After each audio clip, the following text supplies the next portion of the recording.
Dan saudara, kita masih melanjutkan perbincangan soal perjalanan timnas Indonesia di babak kualifikasi Piala Dunia yang saat ini masih berada di babak keempat dan sudah dipastikan sebenarnya lolos ke babak keempat, dan saat ini masih laga babak ketiga maksud kami.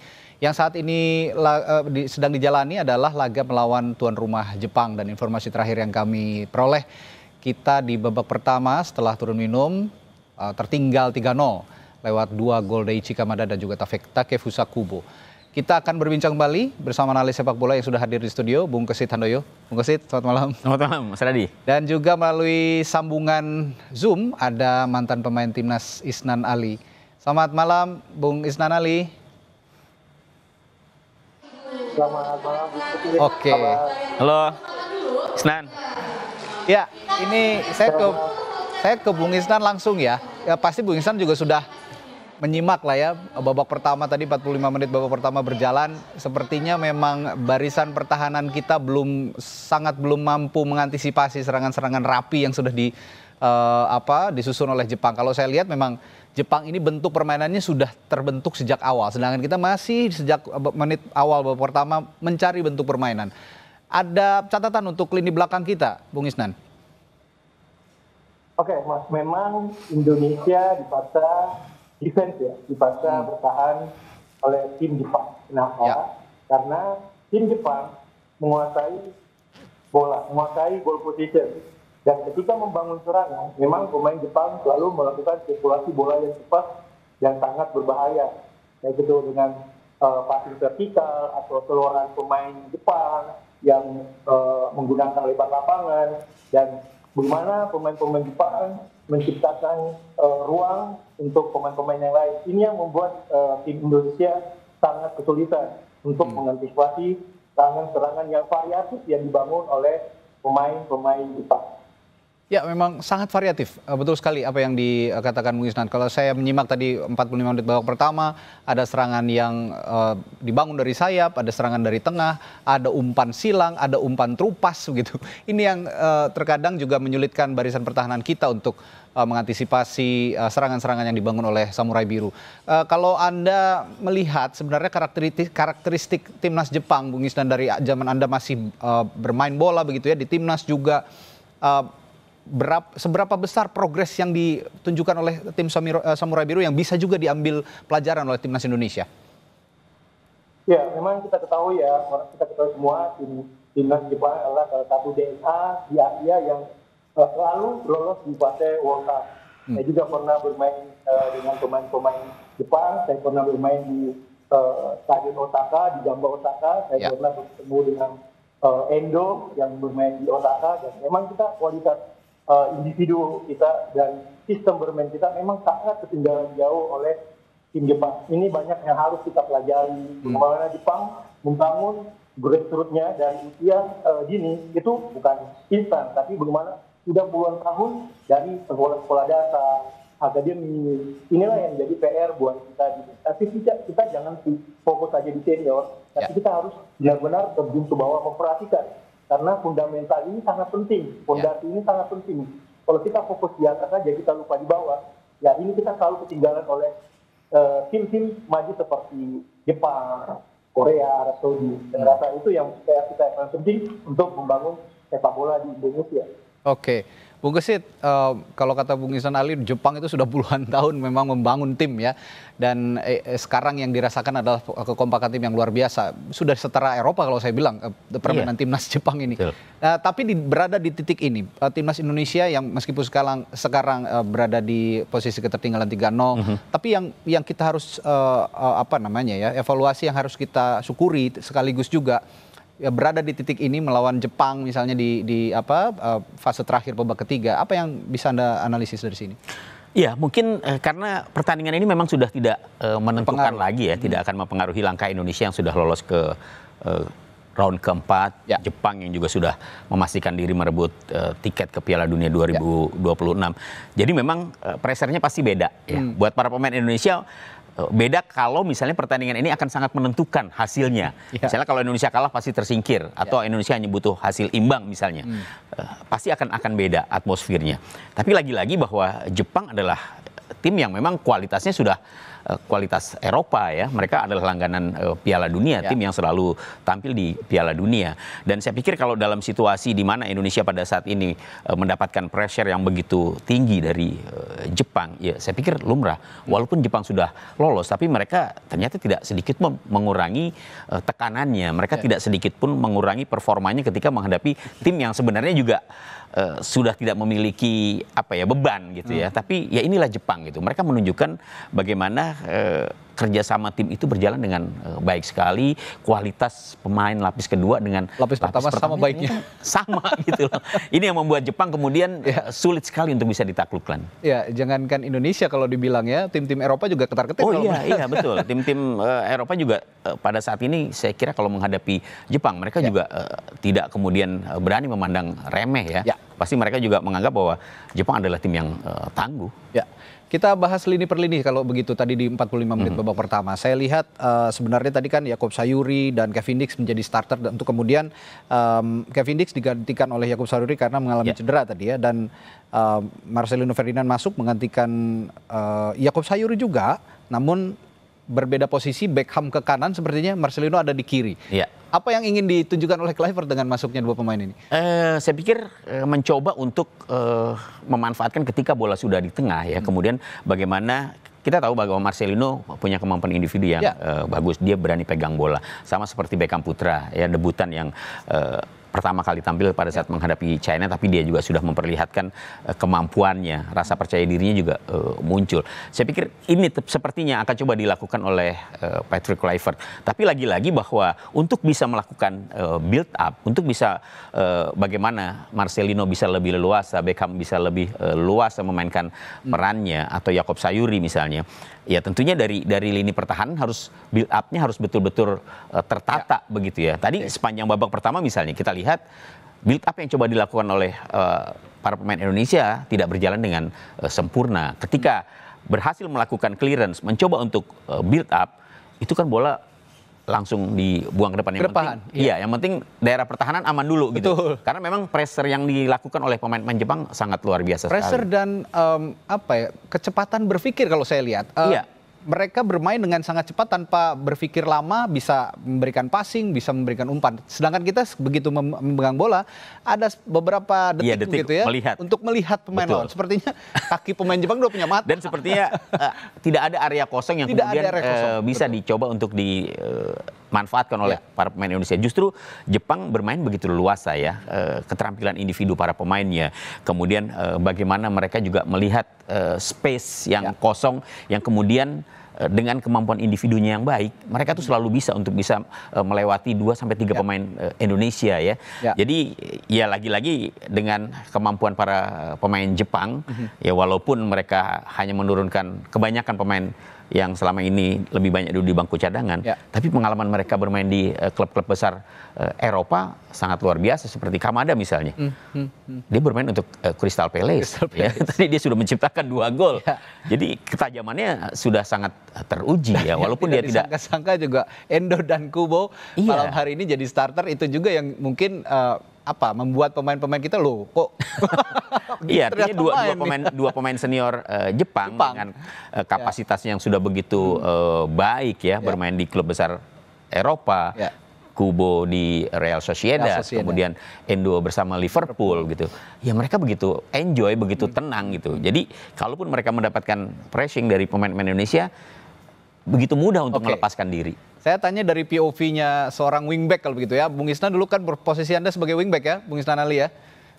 Ya, nah kalau melihat posisi wingback kita di kiri tadi kan ada Dean James, di kanan juga sebenarnya ada Kevin Dix dan digantikan Yakob. Sekarang sepertinya posisinya coba diisi oleh Beckham Putra. Kalau menghadapi tim dengan pressure tinggi seperti Jepang tadi yang tidak memberikan kesempatan kita berpikir lebih dari 3 detik sepertinya, apa yang harus dilakukan pemain-pemain belakang kita menghadapi tim seperti ini? Ya, memang ya dalam situasi yang kita lihat tadi, pertemuan babak pertama, Jepang selalu menciptakan overload posisi. Artinya Jepang selalu membuat pergerakan atau menang jumlah di posisi unit, misalkan di kiri dan di kanan. Nah, inilah yang membuat tim kita kesulitan. Ya, satu-satunya ialah kita disiplin posisi, walaupun itu kita menjaga 2 pemain, berarti artinya kita masuk ke dalam dengan mengontrol dua pemain, dengan kita memanggil pemain yang lain untuk membantu menutupi atau menjaga pemain yang itu. Nah, inilah yang tadi beberapa kali kita kesulitan menjaga pemain Jepang, karena ketika pemain Jepang memegang bola 1 orang, itu bukan 1, 2, 3 orang, tapi banyak sekali pergerakan-pergerakan yang dilakukan pemain Jepang, yang itu yang membuat lini pertahanan kita sulit. Ya. Kecepatan berpikir para pemain Jepang, terutama di lini tengah dan juga lini depan, ini tidak memberikan kesempatan juga pemain belakang sepertinya untuk berkomunikasi agak intensif begitu ya, karena sangat cepat sekali serangan-serangan yang dibangun. Kalau komunikasi yang dibangun sejauh ini, meskipun dengan waktu yang sangat sempit untuk berpikir begitu, apa yang harus dibangun komunikasi di lini belakang, Bung Isnan?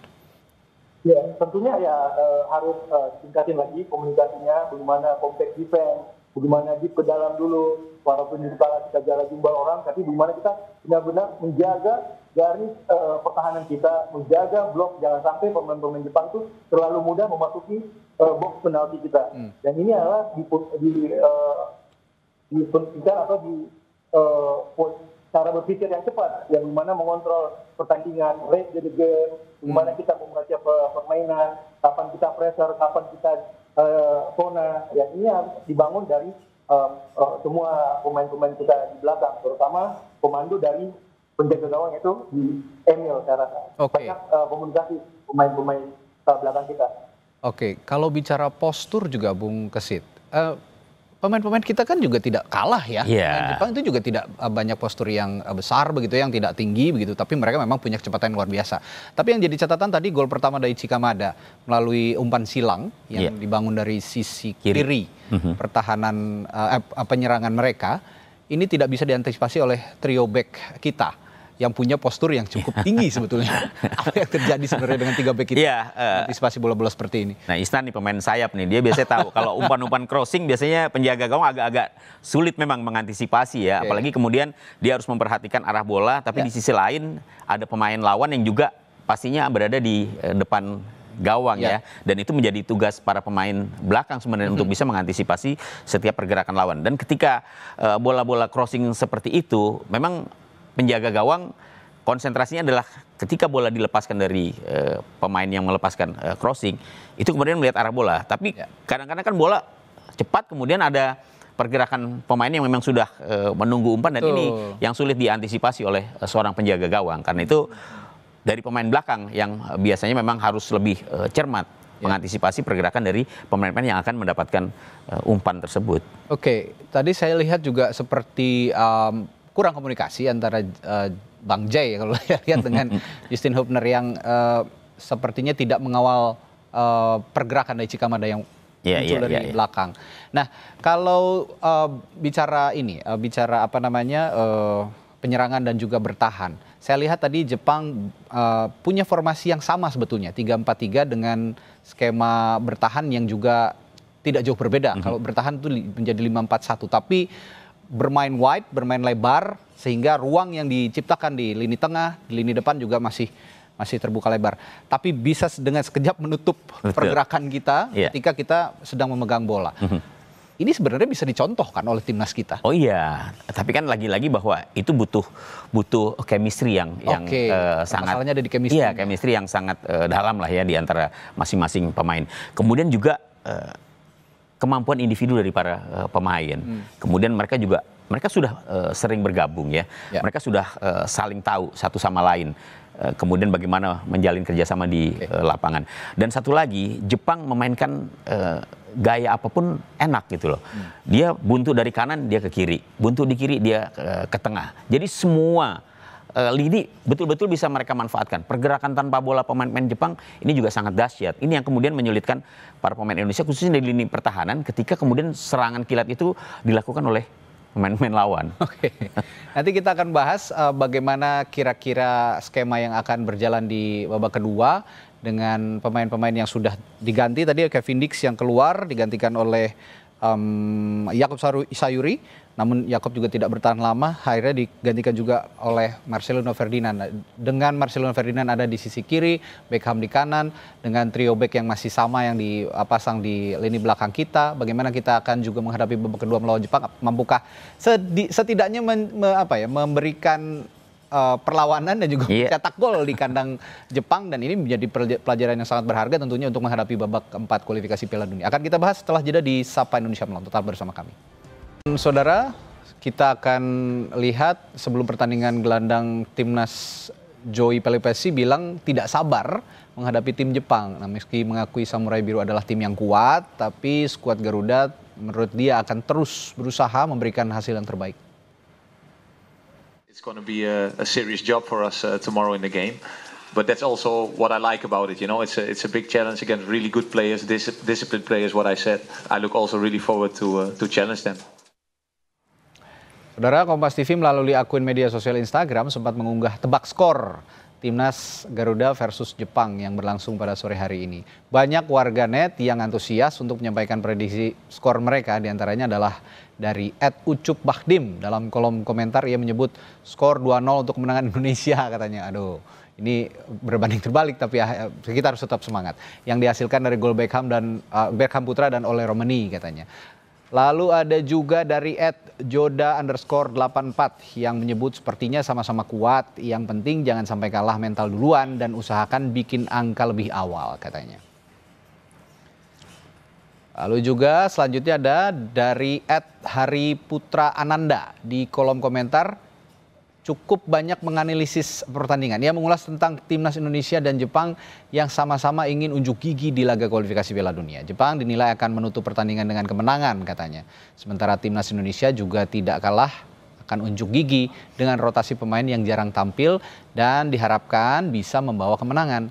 Prediksi antara Jepang dan Indonesia katanya adalah 3-1 untuk kemenangan Jepang ya. Ya, informasi terbaru sudah 4-0, Jepang unggul atas Indonesia, dan kita akan pantau kondisi terkini pertandingan timnas Indonesia melawan Jepang di Stadion Suita City, Osaka, Jepang. Ada jurnalis Kompas TV Angga Nuriski. Angga, bagaimana kondisi di sana dan jalannya pertandingan sejauh ini? Kabarnya sudah 4-0 di sana ya? Ya, betul sekali. Saat ini pertandingan, sayang sekali Indonesia harus tertinggal 4 gol dari timnas Jepang, di mana di babak pertama saja Indonesia sudah kebobolan 3 gol yang masing-masing dicetak oleh Daichi Kamada pada menit 19 dan menit injuri babak pertama, dan 1 gol lagi dicetak oleh Takefusa Kubo pada menit 19. Memang dari skema gol yang tercipta, kami menggali informasi bahwa memang timnas Jepang telah melatih situasi crossing begitu ya untuk pertandingan kali ini, makanya mereka terlihat cukup apik dalam situasi crossing begitu, dan sayangnya Indonesia gagal mengantisipasi situasi tersebut. Terlepas dari itu, memang Jepang bermain dengan pola pertahanan, garis pertahanan yang tinggi maksud kami, dan tekanan agresif dimulai bahkan sejak sepertiga lapangan Indonesia begitu. Ini membuat pemain Indonesia cukup kesulitan mengembangkan permainan. Bahkan Indonesia yang pada saat ini menurunkan 5 pemain yang tidak bermain sebagai pemain inti pada saat melawan China maksud kami, harus kesulitan menghadapi situasi ini. Dan ini baru saja terjadi gol kelima untuk Jepang begitu ya Bung ya. Oke, sudah 5-0.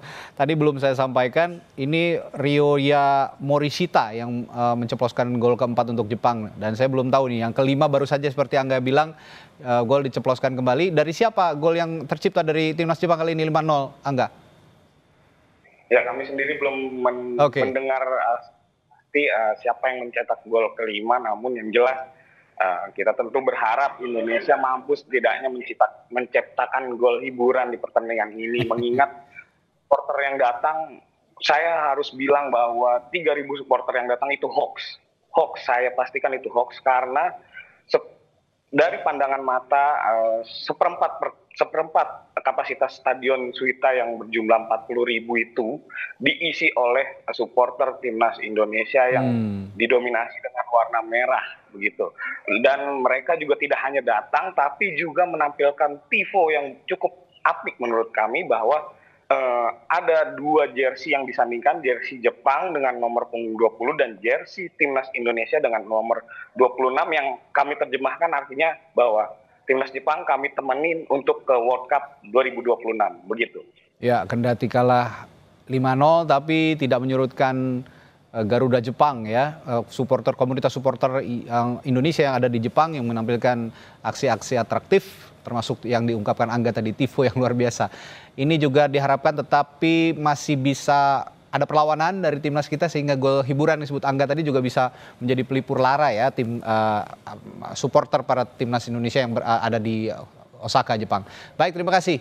Angga melaporkan langsung dari Osaka, Jepang. Kami akan perbarui informasi dari Anda nanti kembali. Dan saudara, kami juga masih akan kembali sesaat lagi di Sapa Indonesia Malam, tentu saja masih dengan bahasan pertandingan laga terakhir di babak ketiga antara timnas Jepang melawan timnas Indonesia di Osaka. Tetaplah bersama kami. Lanjutkan perbincangan kembali bersama mantan pemain timnas Indonesia Isnan Ali dan juga analis sepak bola Bung Kesit Handoyo. Saya ke Bung Isnan lagi. Bung Isnan sudah 5-0 nih posisinya dan lagi-lagi sepertinya komunikasi di lini belakang yang kurang bisa diantisipasi tadi. Gol dari yang keempat dari Ryoya Morishita dan gol kelima dari Suto Machino. Kalau Ryoya Morishita tadi golnya akselerasi individu dan kalau tadi Suto Machino saya mendengar golnya ini ada kesalahan komunikasi di lini belakang yang mengira offside ternyata tidak begitu sehingga dengan bebas bisa berakselerasi di area pertahanan kita dan menceploskan gol. Bagaimana Anda melihat gol keempat dan kelima, Bung Isnan?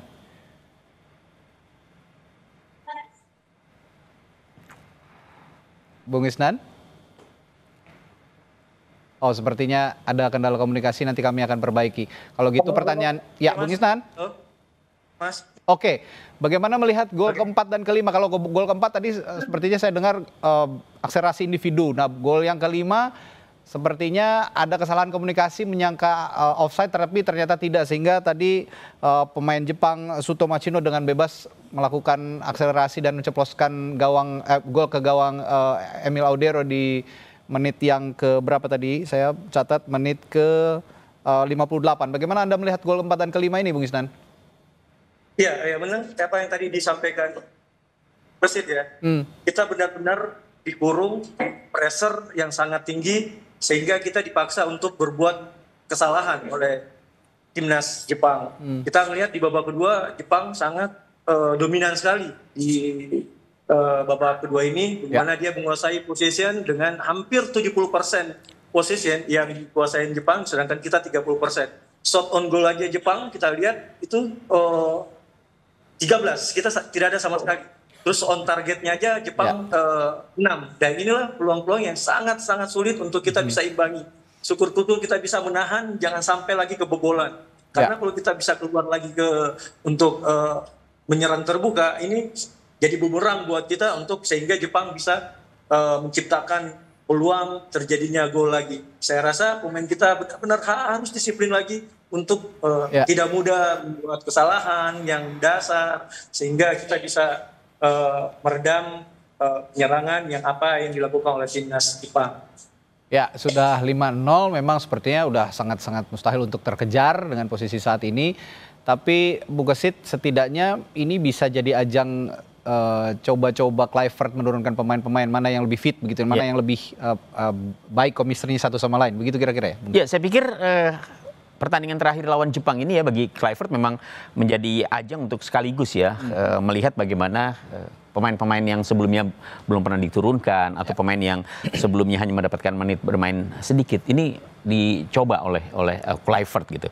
Ya walaupun hasil tetap akan ikut berpengaruh lah ya. Jangan sampai kita kemudian kalah lebih besar dari ketika menjamu Jepang di Jakarta. Di GBK, gitu ya. Waktu itu kita kalah 4-0 ya. Jadi saya pikir dengan 5 gol yang saat ini sudah tercipta dan sudah melakukan pergantian begitu banyak ya. Kita lihat tadi juga ada Shane Patinama sudah masuk, Ricky Kambuaya juga sudah masuk. Jadi ya bagi Kluivert memang kesempatan untuk melihat, untuk melakukan rotasi bagaimana kemudian skuad yang dimilikinya ini mampu untuk bisa menghadapi tim sekelas Jepang. Saya pikir menit bermain juga sangat penting, pengalaman bertanding juga sangat penting. Ini sebagai modal untuk para pemain menghadapi round keempat. Walaupun masih September ya mainnya, tapi saya pikir pengalaman bertanding tetap menjadi sebuah kebutuhan yang harus diberikan kepada para pemain. Satu nama lagi yang masuk ke menggantikan Joey Pelupesi adalah Stefano Lillipali. Ini dicoba juga sepertinya masuk oleh Kluivert. Vano yang sudah tidak lagi muda sepertinya usianya, sudah 35 tahun, dan ada Shane Patinama. Dua nama ini apa yang bisa diharapkan dengan gempuran-gempuran yang terus dilancarkan Jepang? Kalau kita lihat Shane Patinama pemain yang termasuk jarang diturunkan ya. Terakhir ketika Indonesia kalah menghadapi China. Waktu itu kalah 1-2. Dan ada blunder dari dia juga. Ada blunder dari dia juga. Kemudian Stefano Lillipali kemarin menghadapi China mendapatkan panggilan untuk pertama kalinya di bawah asuhan Patrick Kluivert dan tampil di babak kedua ya. Ya bagi kedua pemain saya pikir ya lagi-lagi mendapatkan menit bermain. Tapi dalam situasi seperti ini saya pikir sangat sulit ya untuk bisa berharap banyak kepada mereka begitu. Kalau Kluivert di awal ketika akan menghadapi Jepang dari line up-nya saja juga kan tadi kembali ada kejutan gitu ya. Kita pikir mereka akan atau Kluivert akan menurunkan formasi terbaiknya, tapi ternyata masih jadi dari awal juga kelihatan coba-coba gitu. Beckham lah misalnya. Ya. Diturunkan sebagai starter. Saya pikir ini sebuah kejutan gitu dan sebuah keberanian ya. Tapi ya mungkin karena pertandingan ini lagi-lagi sudah tidak begitu menentukan, jadi ajang bagi Kluivert dan tim kepelatihannya untuk mungkin melihat satu persatu, mencoba untuk menerapkan formasi yang berbeda, kemudian juga skema bermain yang mungkin berbeda begitu. Dan ya pelajaran berharga di sini tentunya akan diperoleh. Yang dipersiapkan oleh Kluivert, Alex Pastoor dan juga Dani Lansat, kira-kira Bung Isnan untuk menghadapi babak keempat pertandingan yang akan menentukan kita bisa lolos langsung nanti di babak keempat atau harus menempuh lagi ke babak kelima. Ada lawan-lawan yang juga sudah kita kira-kira bisa hadapi begitu ya, nanti ada Oman, ada Qatar, ada Irak begitu ya. Dari calon-calon lawan kita ini kalau menurut Bung Isnan, Anda punya preferensi sebenarnya kita lebih baik lawan siapa gitu, meskipun ya sama-sama tim Timur Tengah nih Bung Isnan. Kalau saya memilih mungkin lawannya ketemu sama Oman ya, karena mungkin kalau saya Oman ya kualitasnya nggak terlalu jauh sama kita, mungkin juga kalau dilihat dari materi permainan materi pemain kita mungkin sekarang kita di atas Oman, beda sama Iran atau Qatar yang kemarin tuan rumah Piala Dunia, Iran yang benar-benar punya tim yang memang juga salah satu yang sering ikut di final World Cup. Tentu tim pelatih Patrick Kluivert harus mempersiapkan timnya, bagaimana ini menjadi pelajaran ketika melawan Jepang, bagaimana memperbaiki sistem-sistem permainan dari defender, middle force dan attacking ya yang harus benar-benar dibangun chemistry-nya, bagaimana bisa meredam pemain, karena Jepang sama timnya nanti kita lawan di ronde 4 ya tim-tim Timur Tengah pasti gaya bermainnya beda. Jadi inilah mungkin disiapkan nanti oleh tim analis yang mungkin Coach Pastoor bisa memberikan informasinya ke Patrick Kluivert bagaimana membangun tim ini agar lebih baik lagi untuk menghadapi timnas Oman, Qatar atau Iran. Ya, ini calon-calon tim yang akan dihadapi dari Timur Tengah sepertinya begitu. Dan yang tidak kita lupa juga, Bung Isnan dan Bung Kesit, meskipun timnas kita belum seutuhnya terbentuk begitu, tapi kita punya supporter yang luar biasa dan seringkali juga menjadi penentu, pelecut semangat buat pemain-pemain timnas. Nah, ini dukungan supporter Indonesia yang terus bergema ini meskipun pertandingan berlangsung jauh dari tanah air di Osaka, Jepang, supporter timnas Garuda bahkan sudah tiba di Stadion Suita sejak siang hari. Kami punya liputannya untuk Anda berikut ini.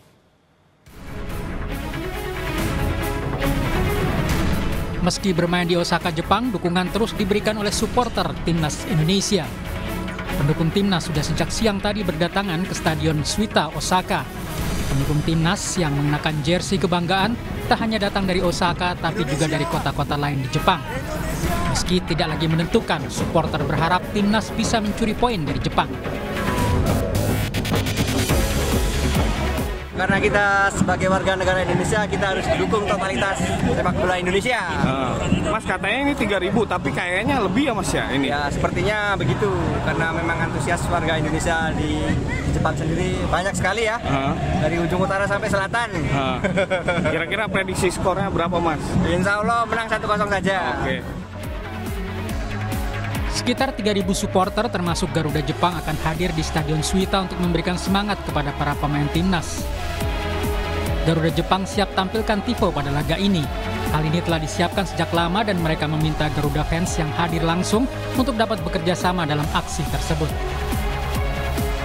Nanti bakal ada tifo yang sepanjang dan selebar 30 meter dan nanti salah satunya yang Mbak Fitri duduk di bangkunya itu Mbak Fitri juga ikutan koreonya gitu. Wah, sesemangat itu. Cuma kan aku nanya, tifonya apa? Mereka masih merahasiakan karena biasanya dari para supporter itu selalu merahasiakan karena ingin memberikan surprise di saat lagi live. Harapan untuk meraih hasil terbaik juga disampaikan pendukung timnas di tanah air. Mereka ingin skuad Garuda mempertahankan penampilannya saat mengalahkan Tiongkok.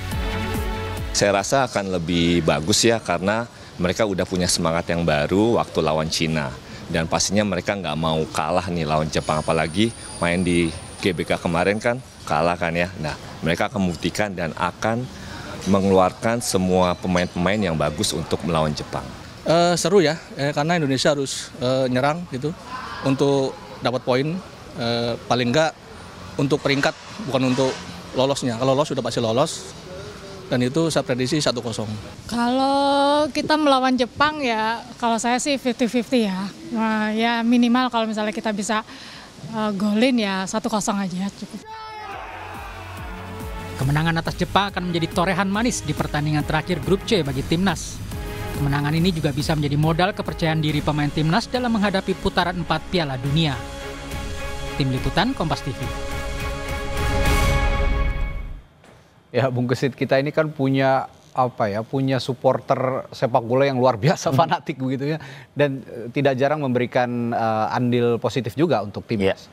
Kalau untuk perjalanan timnas nanti di babak keempat dengan kondisi supporter Indonesia yang begitu fanatik, kira-kira vibes positif yang bisa dipetik dari timnas Indonesia untuk melawan lawan-lawannya nanti di babak keempat bagaimana?